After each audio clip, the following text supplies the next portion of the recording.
Cruise fans, stop what you're doing and listen up. I've got a huge headline cruise story to share with you today. First up, how tensions in the Red Sea are impacting cruise itineraries.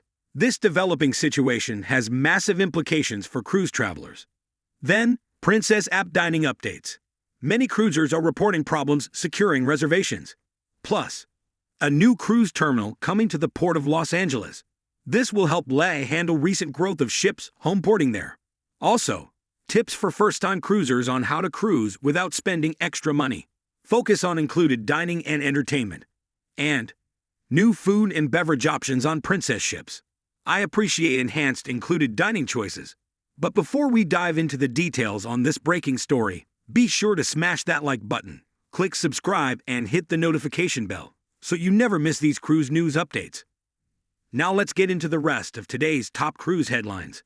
As I was saying off the first, the escalating tensions in the Red Sea have already led to cruise lines altering itineraries and canceling sailings. The Red Sea connects to the Mediterranean via the Suez Canal, which many cruise ships pass through.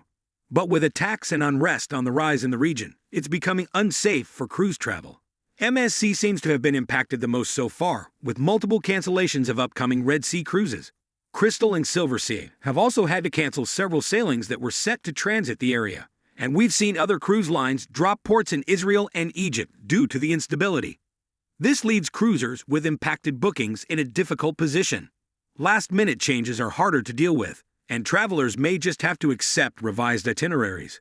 But further out, if the State Department issues an advisory, cruise lines seem more accommodating.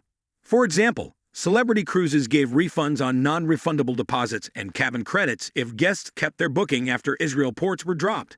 So cruisers should watch for developments closely, especially for Mediterranean cruises. As tensions rise, itineraries may shift drastically.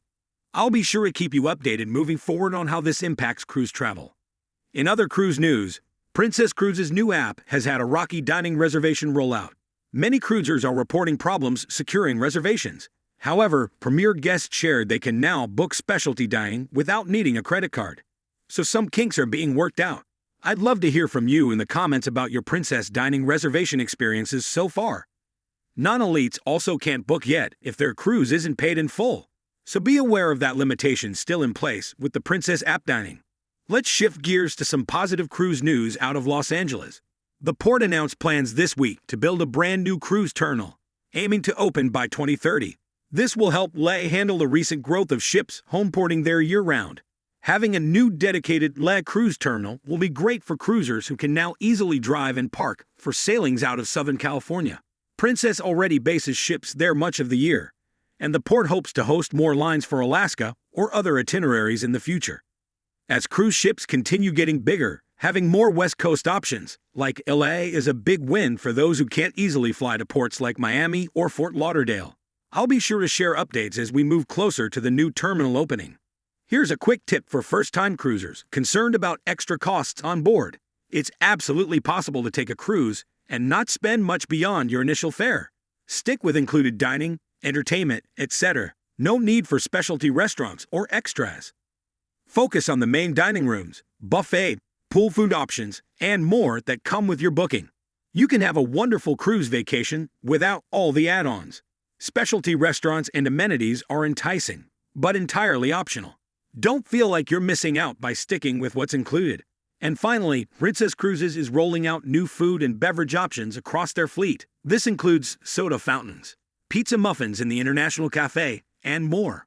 I appreciate when cruise lines enhance their included dining choices so cruisers like you have even more options without added costs. Definitely let me know in the comments if you've experienced any exciting new dining offerings from Princess lately. That wraps up today's Cruise News Roundup, covering the rising tensions impacting cruise travel in the Middle East, Princess app issues, an upcoming LA terminal, first-timer tips, and Princess dining additions. Wow, so much happening in the cruise sphere. As always, let me know which story you found most interesting. And be sure to smash that like button, subscribe, and click the notification bell to stay up to date.